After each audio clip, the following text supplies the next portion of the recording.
afternoon. Hi, we're back. You are watching Streetwise Live for the next 25 minutes on CAN TV Channel 21. We're also streaming live on cantv.org/hotline, and you can also join the conversation by calling the number at the bottom of your screen, 312-738-1060. I am Julie Youngquist, the director of Streetwise. This is Suzanne Haney, the editor of Streetwise magazine. So today we're going to cover a lot of different things. It's the annual Air and Water Show guide is out this week.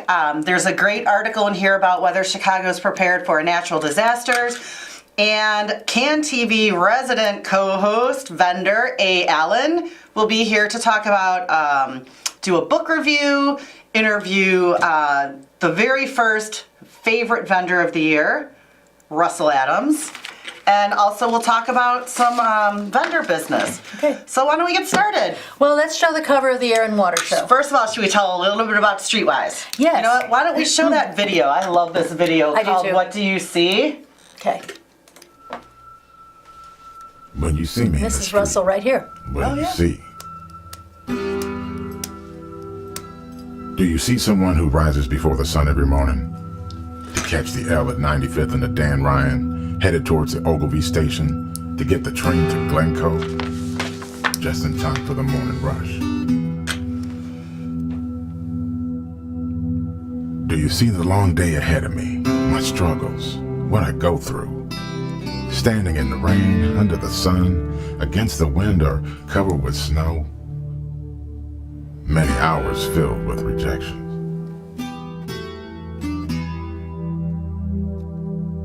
Do you see my hand stretched out with a magazine, which I bought for 90 cents and sold to you for $2?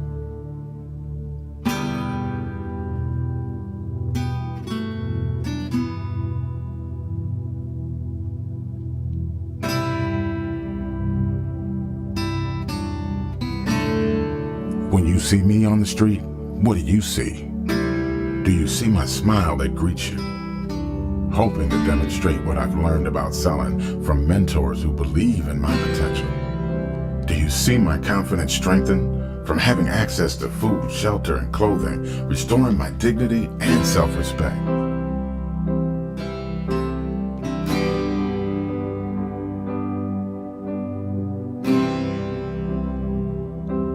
Do you see my dream for a new journey? An opportunity for transitioning to a career where I can learn new skills and grow? Can you imagine what would happen if you took a chance and hired me?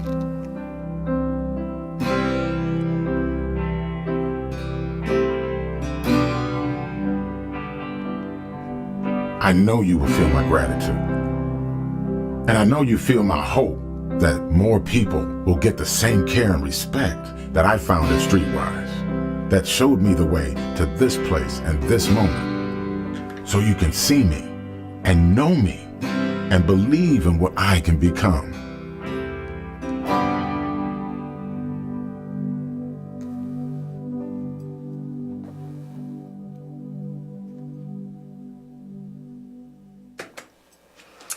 Oh, that's still such a powerful video of just the challenge and barriers that our vendors and all our participants not only face but are able to overcome at their journey through Streetwise and beyond. So if you know anyone who could benefit from joining the vendor force, we have orientation for new vendors every Tuesday and Thursday at 10 a.m. at our headquarters, and you can find more information at www.streetwise.org. Oh.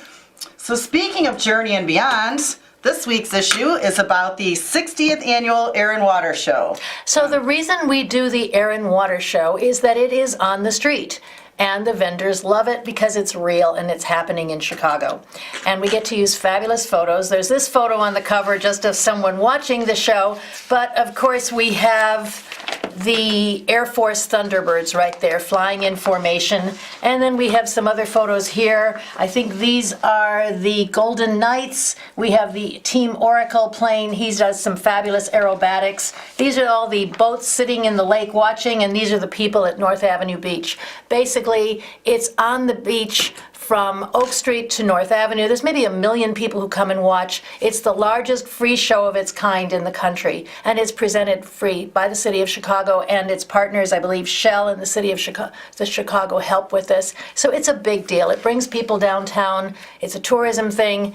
But it's on the street, and that's why the vendors love it. Well, and it's nice being here in the city because Friday they practice, so we get our And Thursdays. Thursdays Yes. and Fridays, so we get our unofficial private showing for That's those true. of us who are downtown. I've been downtown, and I've seen planes going between the buildings doing turns. It's kind of unnerving, but we know they know what they're doing, so leave it alone. All right, well, another article in this week's issue is about whether Chicago is prepared for Natural disasters. which when I read this, I thought, well, this seems really timely as we're reading about the lava eruptions in Hawaii and it's hurricane season and the wildfires out west. And like, so we have kind of our own version of natural disasters that are local for us. And so tell me about how this story came to us and kind of what we were thinking. This story came to us from Sharon Bloyd Peskin's class in magazine writing at Columbia College. She wrote me and asked if I would use several stories. She pitched me that they would be good, and I read them, and I kind of slotted them for when I had a chance to use them. And so this one needed more space because it was a long story and it needed great pictures. But the bottom line is there's several kinds of natural disasters we've already had and we've endured. For example, there was the flood in 1992 that put 125 million gallons of river water through underground tunnels and basements downtown. And then last year there was a flood that hit the Riverwalk, and it actually slid almost to the doors of the restaurants. So the city corrected that by opening the river to the lake, which allowed lake water to go in there and river water to mix. That's a little bit of a snafu because you have the mixing of the storm water and the sewer water, and it's not really clean. The problem is that there's just not enough containment. We have the deep tunnel, which is going to contain all the have a spot for the water to go, but it's a matter of getting the water down, all the little channels, the little sewers that collected in the first place.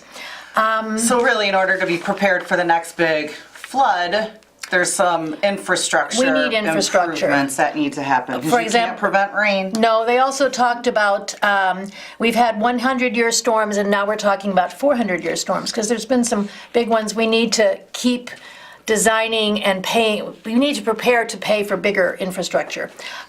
Climate change is going to play a role in greater snowfall. We had the snowpocalypse of 2011, and that was, let me see, 21 inches of snow. And that was the third largest snowstorm in Chicago history. The deepest, maybe a lot of you remember, was 23 inches in 1967. We had heat in 1995. The heat index reached 125 degrees. The heat itself was 106. 700 people died. We've tried to implement cooling centers since then. The bottom line was there were people who were older, they had locked doors, locked windows, they didn't have fans or air conditioners, so we've tried to remind people, check on your neighbors and get them to a cooling center if you need to. So the bottom line, even with tornadoes, he says the biggest thing is going to be early warning. Take the warning. Right. Right. I mean, that's really kind of what you take away from all of this is be prepared and be informed. But the other expert we interviewed about earthquakes said not a problem. Not even top 50, top 100, even though it's a problem downstate. All right. Okay? Well, thank you. I just want to remind everyone that you are watching Streetwise live on CAN TV Channel 21. As always, for more information about all that Streetwise has to offer, please visit streetwise.org, which is up on your screen. Okay. Okay. Where is it? Hi, so here we are again.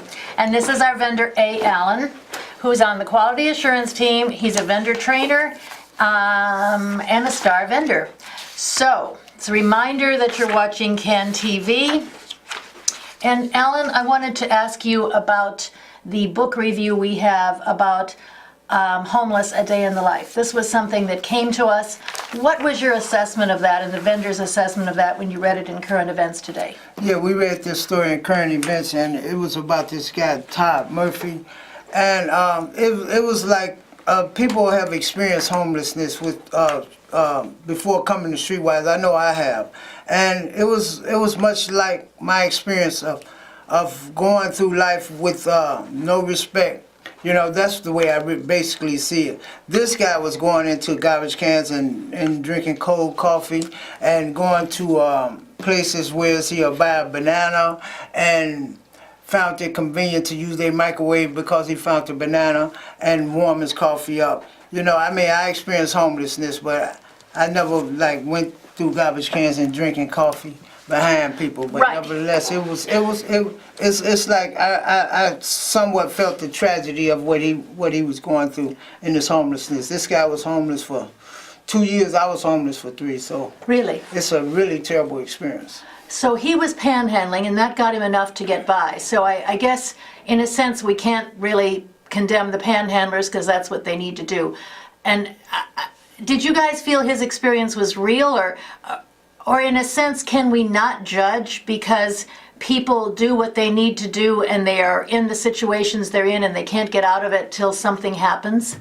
No, well, basically, you know, every vendor, someone mentioned every vendor's corner is different, and every homeless situation is different. You know, you could be homeless and couch surfing from your relative's house, or you could be homeless out on the street and living in the elements, and that's what this guy was experiencing. That's what I experienced. So homelessness, it goes in a broad variety of ways. You know, people experience it in a different way.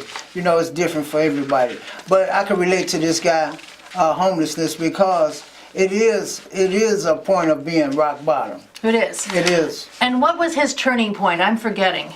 How did he finally change? Okay, well, it really don't say how he changed. Okay, this particular article, what it do emphasize that he was on the West Coast. That if he had an opportunity that Streetwise offering people today, then he could have took that opportunity and made his situation better. You know, which is a good, valid point. You know, Okay. but I believe at this point that even the West Coast have a street paper. There are several street papers on the West Coast. I'm not sure whether he was in Portland or Seattle. There are papers there. He was also a veteran, and under President Obama, there was an initiative that no veteran should be homeless by 2015, which is the year after his term ended. And I don't think that President Trump has played with that, because obviously we're not going to let people who fought for our country be homeless if we can help it. So there's that. It's a matter of the veterans trusting enough to accept help because they've been hurt and they just don't always trust. So tell us a little bit maybe about how Streetwise helped you. I mean, as we say, you can't always measure how people are going to recover. You can't determine that because it's you saying their problems. So how does it work? How did it help? How did you get out of it? We got about a minute to talk about that. Okay, well, Streetwise is a stepping stone for anybody under any type of circumstances. You know, whatever may be bothering you, you know, Streetwise can be a platform where you can step up and then you can put forth some effort and become self-supporting through your own efforts, you know, by getting involved in the vendors program. You know, I tell everybody every week that you can come to the program and we'll start you out to get your wheels rolling on your first 15 free papers. That's actually $30 worth of papers. That you Okay, can so start out with. let's go through that. The vendors take our training, they get 15 free papers, that's their startup capital. Then they sell those, and then they have money to buy more papers. So they Yeah. buy the paper for 90 cents, they sell it for $2, they keep $1.10. So what we're saying is the day that you take vendor training, you can make cash. And so you're going to get started, but you have to be able to keep your cash, buy more papers, keep building it and investing in yourself. Right, it's a business. All right. It's a business, and I wanted to mention a little bit about, we do have this vendor's corner. All right, let's talk about Vendors Corner. You wrote that, and you talk about different vendors, and then we're gonna, what's in the Vendors Corner this week? This week is show me the cash, or Okay. show me the money. All right. Show me the money is a term that's used in a lot of different areas in life. You know, it was a term used with Robin Hood, show me the money. And show me the money is not necessarily money, okay? Show me the money is like show me some improvement, or show me how to do this. You know, or show me that you approve of what I'm doing. That's All show right. me the money, and you can read it in the vendor's corner. The vendor's corner is basically for the vendors, and I write it to the vendors to help encourage the vendors. I think you're also saying that you're encouraging vendors to take other vendors aside and work with them, kind of mentor them. Exactly. Okay. And speaking of that, we have a vendor here, Russel Adams, which I consider to be my mentor, and you know, him being here today on the show is really helpful because I want people to know that it's not all about, you know, going out making money. Sometimes it's people helping people. You know, like Barbara Streisand say, people who need people are the luckiest people in the world. And you know, I found that a vendor took me under his wing, and his name is Russell. Let's talk to Russell now then, and maybe we can come back and do more of your Vendor Corner things after that. Okay.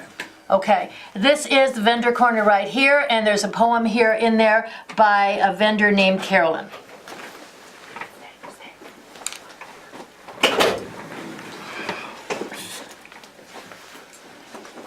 Okay.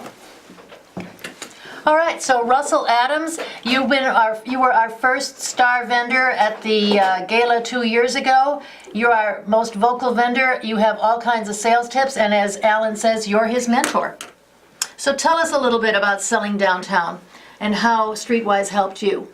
Okay, when I first came to Streetwise, I didn't have any money. I was like unemployed. I was afraid of being homeless, living out on the street. I didn't know what to do. And so I came to Streetwise, went to the orientation, and that same day they gave me free magazines. I said, oh, I got this. Okay. So I went out there and found my location, and hey, I started making money the first day, okay? And the key to that was just being positive, okay? And when you make your money, don't spend it. So I sat down and I budget my money. How much do I need to pay my rent every month, okay? Because back then it wasn't that much, maybe $400 a month.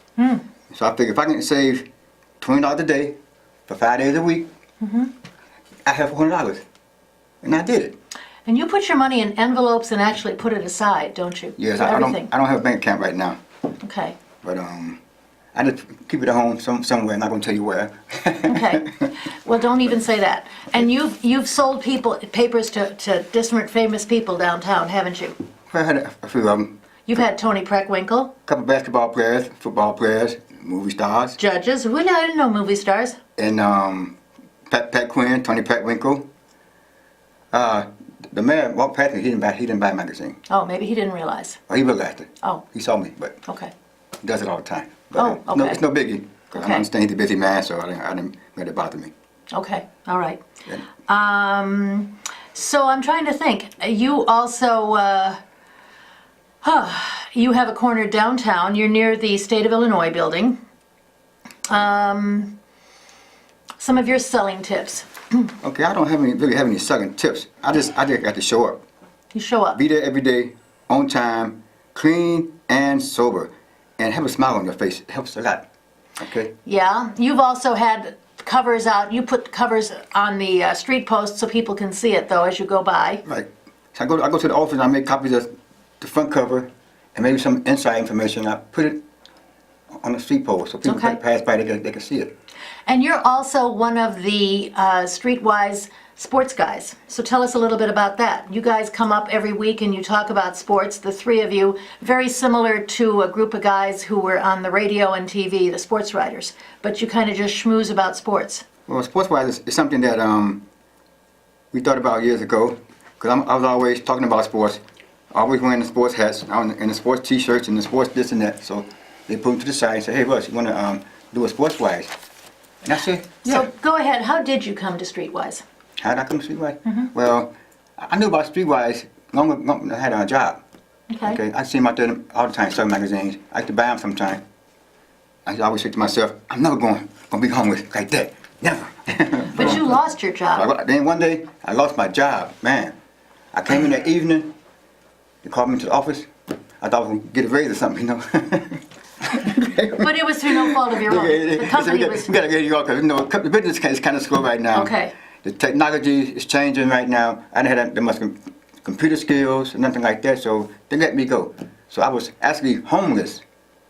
But thank God I found Streetwise, and I'm not homeless anymore. Okay, I pay my bills.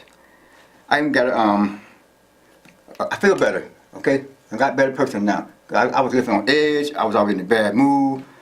I was like even suicidal maybe. Who knows? You know, I drunk. I took the drugs. I was really messed up. But Streetwise changed all that, and now I'm a changed man. I don't do drugs. Only thing I do now is sell my magazines, find ways to make money, to make things better for me.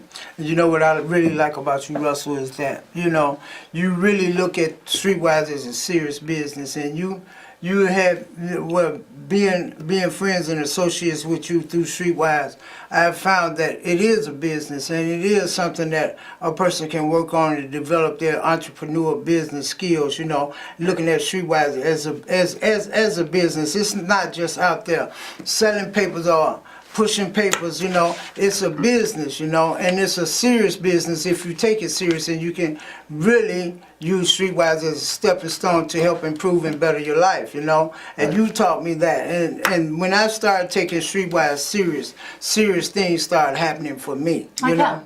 Okay, like, for example, you know, just today, you know, when I be on my corner, some people come up and they may know you and they want to talk to you while you're working, you know, just like you have a blind person with a working dog, right? And they say, do not pet the dog because he's working. Okay, so when someone come up to me in my location and I'm working, I'm selling Streetwise, and they want to lollygag or laugh and joke, I don't have time for that. It's not that time, you know, for me to laugh and joke. This is business. This is strictly business. This is what you taught me, Russell. You know how to look at it as a business and to carry yourself in an appropriate and proper manner like a businessman. Well, simultaneously, like if you look at books like In Search of Excellence, he talks about how it's not a matter of seeing more people, it's a matter of spending the right amount of time with people. So you still have to schmooze that customer because he's a customer down the road. So you have to kind of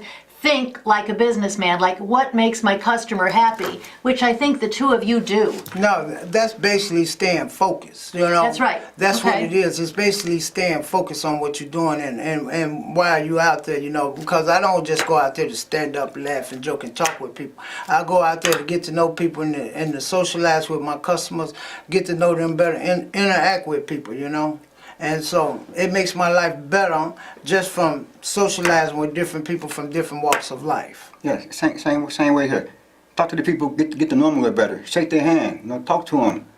Ask how things are going. Have a good day. How was your night? You know, stuff like that. It attracts customers. Okay. You know, and one thing I want to say, Streetwise, this is my job. I am not a panhandler. Okay, I buy these magazines, my hard-earned money. Okay. I buy the magazines and I sell them, okay? And I save my money, buy more magazines. Panhandlers don't do that, okay? Okay. So I'm a businessman, okay? And don't you Okay. forget it, okay? All right. So I think you have a consciousness that we are selling a product. I feel the same way. I'm not just selling something Right. that is an incidental. I'm really concerned that we cover things that have to do with people living in the city and being able to stay here even if it's getting expensive. How do we keep the people here who've been here all their lives and have a stake in this city and love it? Okay, we have a couple minutes. Do you want to show Carolyn's poem? Do we want to read a little bit about it? You can read it. Okay, this is a vendor, Carolyn Duffy. She's in Rogers Park. I'm going to try to read it in a minute. I view people from the inside out. I begin in their heart and bring the rest out. A heart of gold is a precious gift from above, a happiness, a personality, and love of love. So we have like another minute until we're off. So I'm just going to say We want to, if you're watching Ken TV, if you would like to be a vendor, we have orientation every Tuesday and Thursday, 10 a.m. Our office is at 4554 North Broadway, which is just off the CTA Red Line at Wilson. Okay? Okay. All right, so again, only now do I view the outside in. I believe the outside can be altered and everything can be changed. Okay, thank you. We're going to just say our next two issues, they have to do with our 20 most inspiring people who will be at our gala. And then the issue after that is our resource guide to other nonprofits that do work similar to us. Thanks for watching. See you next week, same time, same place.